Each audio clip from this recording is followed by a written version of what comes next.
Salut tout le monde, bienvenue à tous, j'espère que vous allez bien. Aujourd'hui, on se retrouve pour débriefer le match qui s'est déroulé hier face à Brest. Alors, on va attaquer tout de suite avec le résumé de cette rencontre. Alors, bon, petit rappel de compo avec la surprise. Enfin, pour moi, ce qui a été une surprise, c'était de voir Bernard aligné en tant que latéral gauche au détriment de Mensah. Après, pour le reste, pas vraiment de surprise, étant donné, si, il faut rappeler les blessures de Hein, Autrette et Koef. Du coup, là, Brahim Shamgamo au milieu de terrain, c'était pas vraiment une surprise, étant donné les absents. Après, voilà, on était surtout sur du classique. Sneko est aligné à droite, vu que Hein était blessé. Donc, pour le résumé, alors, il s'est pas passé vraiment grand-chose dans ce match-là, donc ça va être plutôt rapide. Dès la troisième minute, Janvier qui prend un jaune plutôt sévère. Voilà, donc là, tout de suite, l'arbitre a donné le ton.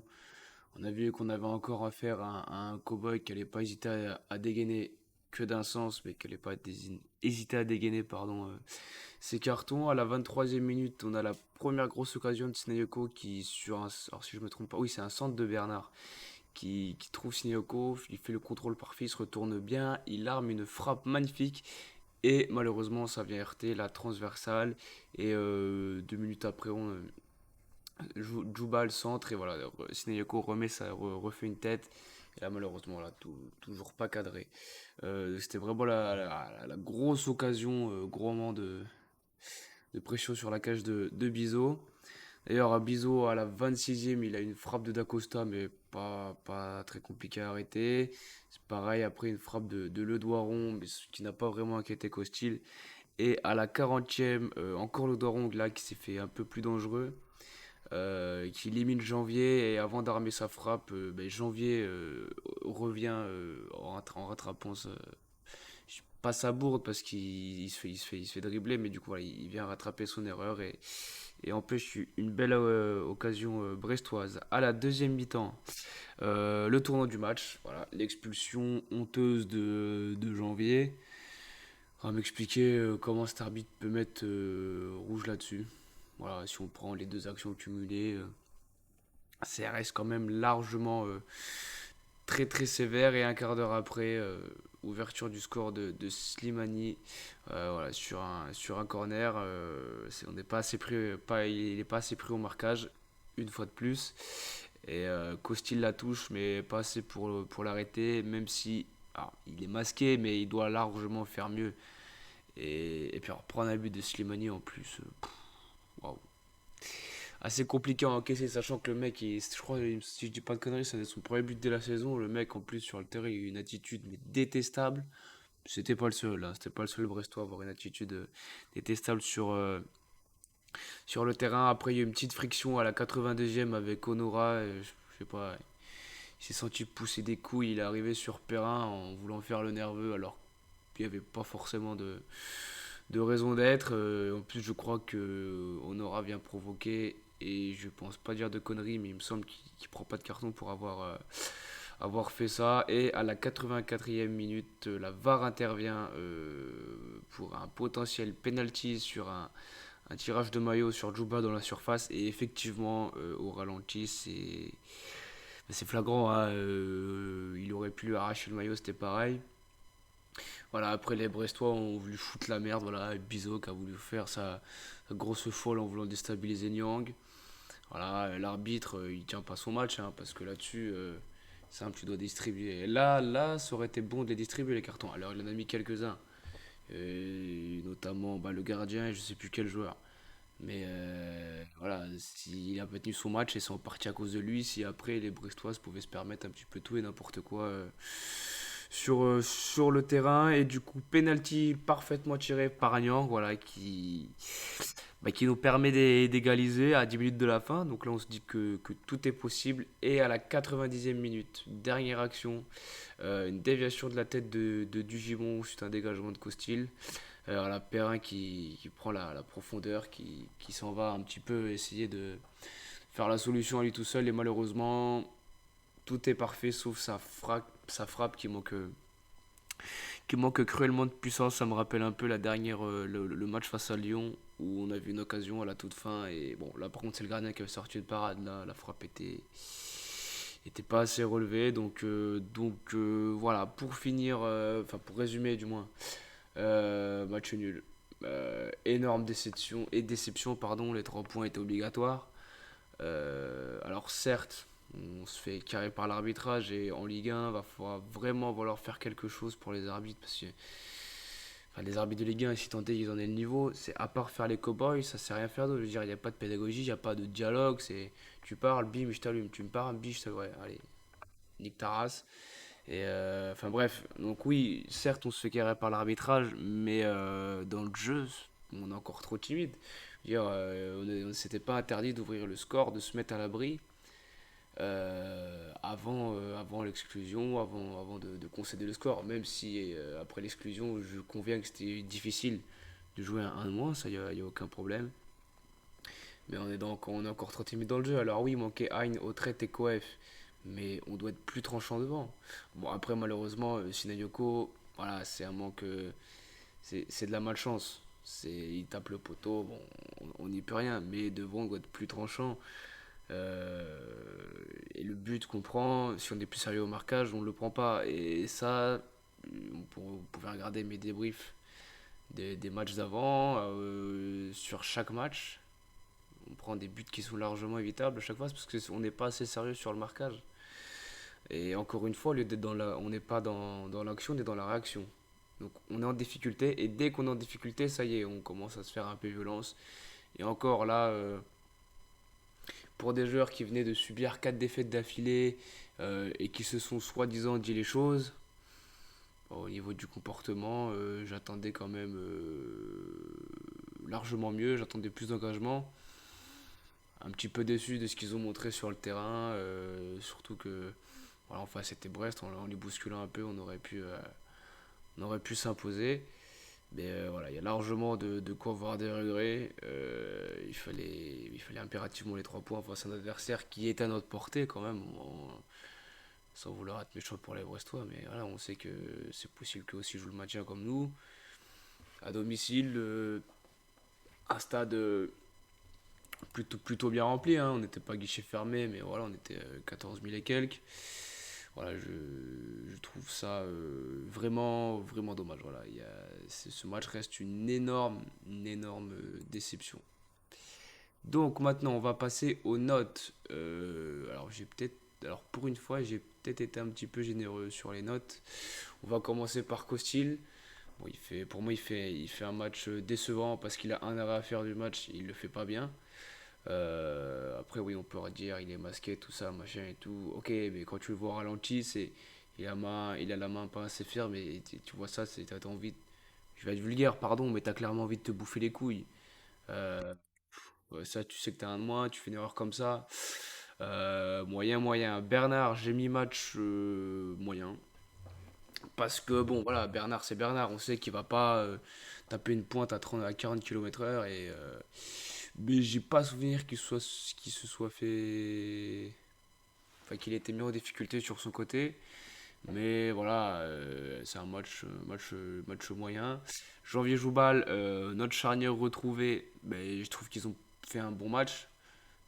Janvier, pour son retour, il a été très très solide, même s'il se prend ce rouge assez honteux. Choubal, pareil aussi, voilà, il sort un très bon match. Joli match moyen. Voilà, il court vite, il essaye d'aller un petit peu de partout, mais bon, c'était compliqué sans que ce soit pour autant catastrophique. Voilà, c'est un match moyen. Touré, alors j'ai l'impression quasiment à chaque match de faire une fixette sur lui, mais je ne l'ai pas trouvé au niveau du tout ce soir, notre capitaine. Je l'ai vu, ouais, il en chiait pour revenir quand les Brestois menaient des offensives, il en chiait pour revenir.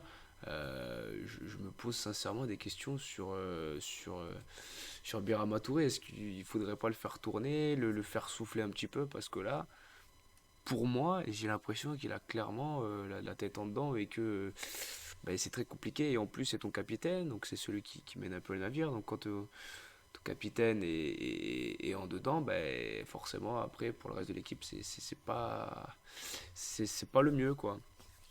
Donc Touré, match décevant. Mcham Gama et Saki. Alors Mcham Gama, match moyen, je l'ai pas trouvé.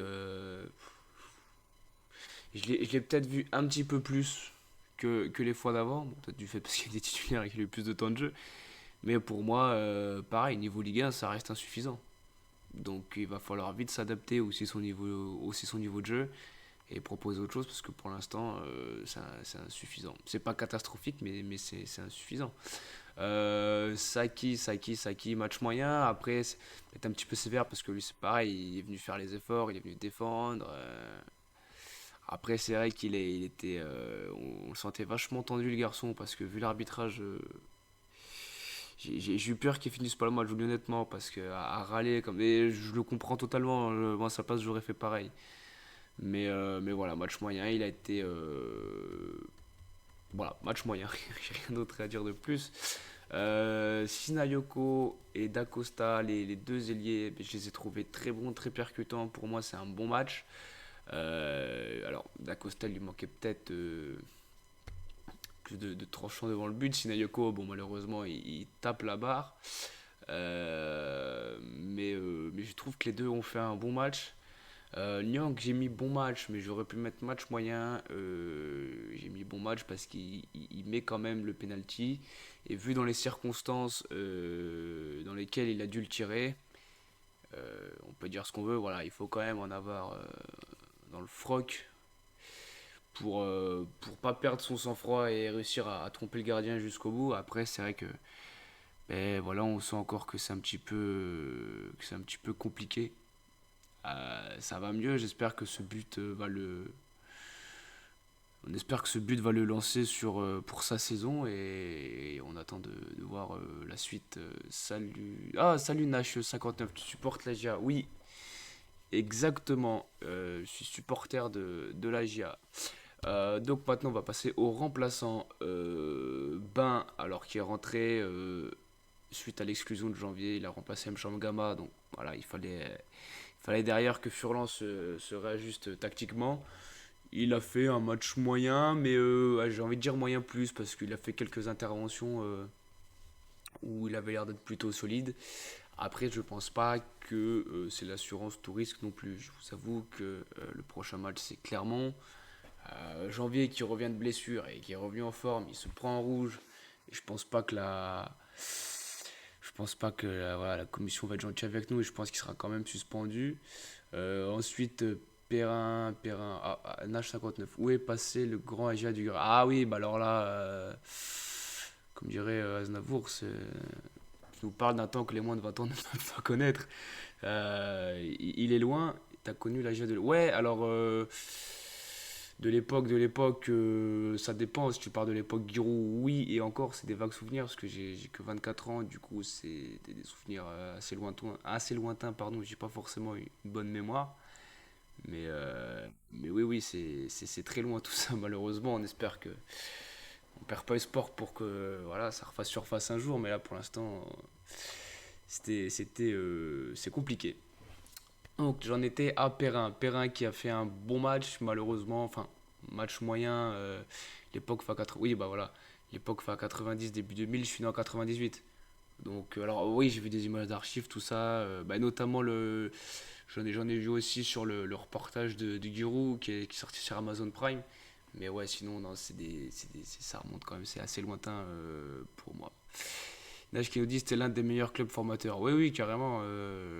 Carrément. Là, c'est vrai que c'est un petit peu plus compliqué à tous les niveaux. On peut dire que là, voilà, la descente en Ligue 2 bah, fait du mal à tous les étages. Donc, j'en étais à Perrin.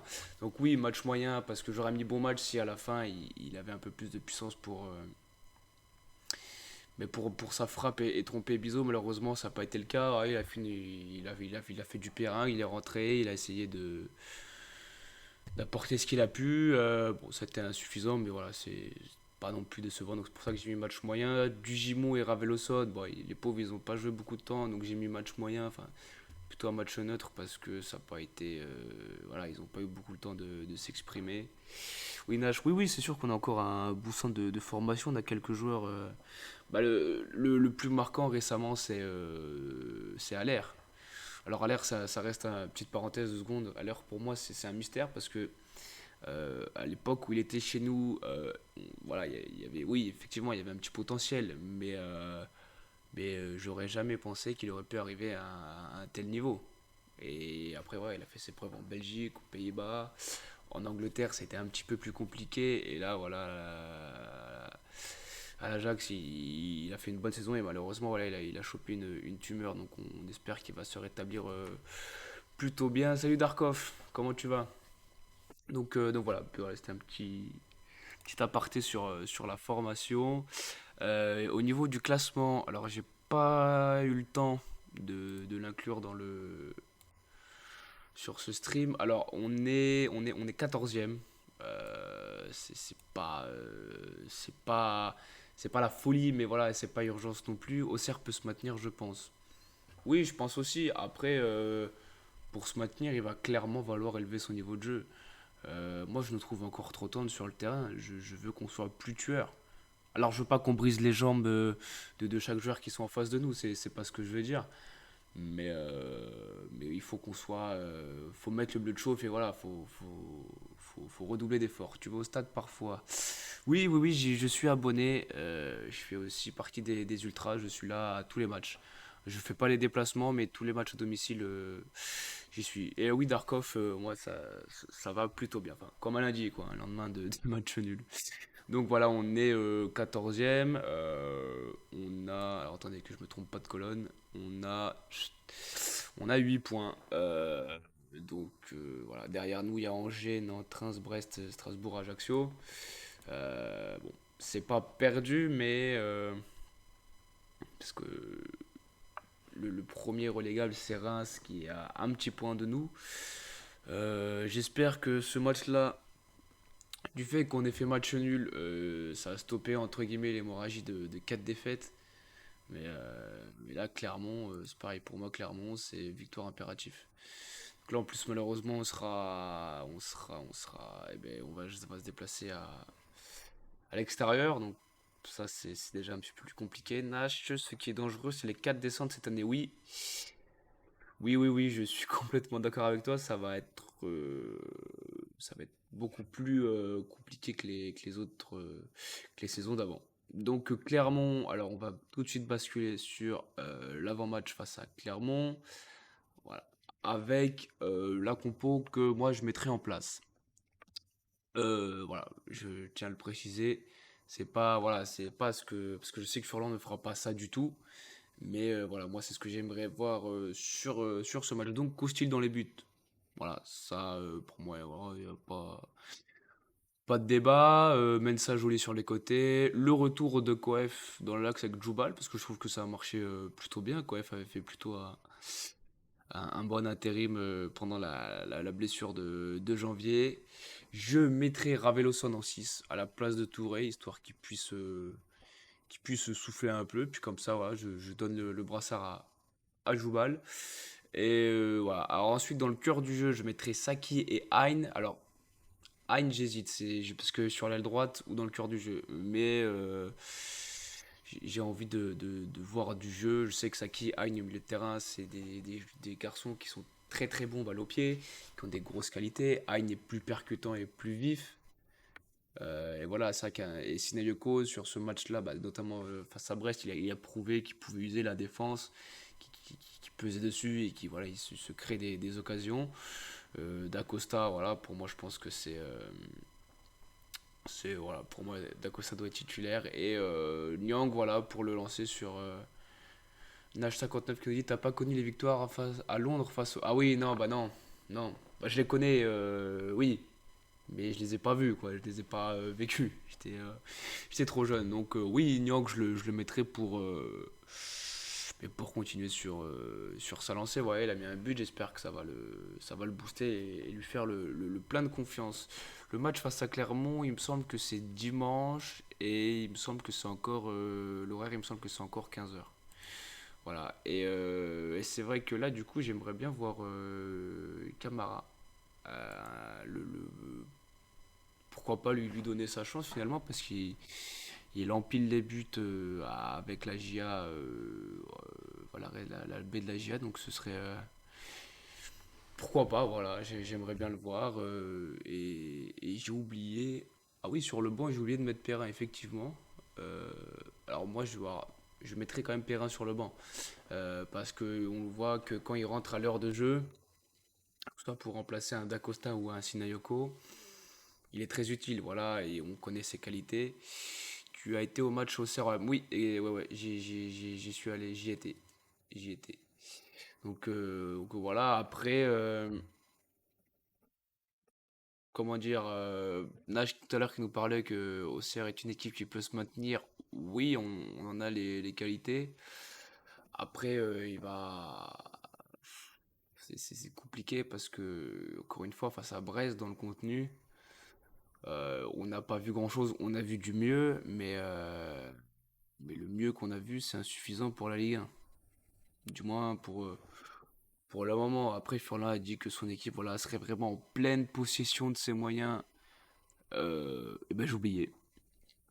Enfin bref, que c'était pas pour maintenant qu'ils allaient être prêts. Mais parce que voilà, on le sait qu'il n'est pas content du recrutement, que les joueurs sont arrivés trop tard, machin et tout, ça je l'entends. Et c'est vrai qu'aussi alors j'en ai pas eu le temps d'en parler avant, mais j'ai écouté quelques extraits de sa conférence de presse. J'ai vu le match à la TV, je t'ai pas vu dans les tribunes. La prochaine fois, fais un signe distinctif. Ah, et bah écoute, quand je vais au match, quand je vais au stade, je me mets les cheveux bleus. Voilà. Et en fonction du résultat, je peux finir assez rapidement torse nu. Donc voilà pour le signe distinctif. Mais, euh, mais, mais voilà. Ça m'a perturbé tout ça. Mais ouais, du coup, en plus le prochain match à domicile, c'est Nice. Alors Nice fait pas un très bon début de saison. Mais je pense que voilà, sur le papier, ça reste évidemment supérieur à nous. Et ce qui nous ferait du bien, c'est de revoir une victoire. Ah, t'es un ultra bordel. Ouais. Et du coup, qu'est-ce que je voulais dire? Ouais, c'est vrai que voir une victoire à domicile, ce serait déjà pour nous supporters et aussi pour les joueurs, ça nous ferait énormément de bien. Mais bon, malheureusement, ça n'a pas été le cas parce qu'on n'a pas été assez bon ou parce que l'arbitrage a été mauvais. Voilà, on va dire ça comme ça pour rester poli. Même si, pour reprendre le chant des ultras, Cantona avait raison, les arbitres sont tous des cons. Voilà, Monsieur Cantona était donc un visionnaire. Mais voilà, je vais m'arrêter là-dessus. Je pense avoir fait le tour à peu près de tout ce qu'il y avait à dire sur ce match-là. Alors si, FIFA 23 étant sorti, je l'ai acheté. Alors là, je suis encore en train d'essayer de m'adapter dessus, hein, parce qu'il y a quand même pas mal de changements par rapport au 22. Mais alors, je pense pas cette semaine-là, ça va faire un petit peu short. Mais je pense que d'ici mercredi prochain, je vais recommencer la carrière. Attendez, parce que j'ai plus la boîte de. Toujours la faute de l'arbitre. Oui, alors, là, franchement, pour le coup, j'ai même parlé. Alors, même sur Twitter, il y a même des supporters de Brest qui ont dit que. Voilà. Je sais plus son nom et c'est bien dommage. Enfin, quoique. J'ai vu comment tu as du mal à jouer sur le dernier FIFA. Oui, exactement, ouais. Après, la peut-être dernière fois que tu m'as vu jouer sur le dernier FIFA, est-ce que je suis en pleine possession de mes moyens? Ça, c'est un autre débat. Mais ouais, du coup, FIFA, ouais, je pense reprendre ça mercredi de la semaine prochaine. Voilà, histoire de l'avoir bien en main et tout ça. Et sinon, voilà, c'est tout pour moi. Donc, sur ce, je vous laisse mon Twitter, Facebook, YouTube, machin. Enfin, vous avez l'habitude maintenant si vous voulez liker, partager et tout le tintin. Et je vous dis à très bientôt pour un prochain débrief ou alors pour pour un petit FIFA. Voilà. Donc bonne fin d'après-midi à tous. Ciao.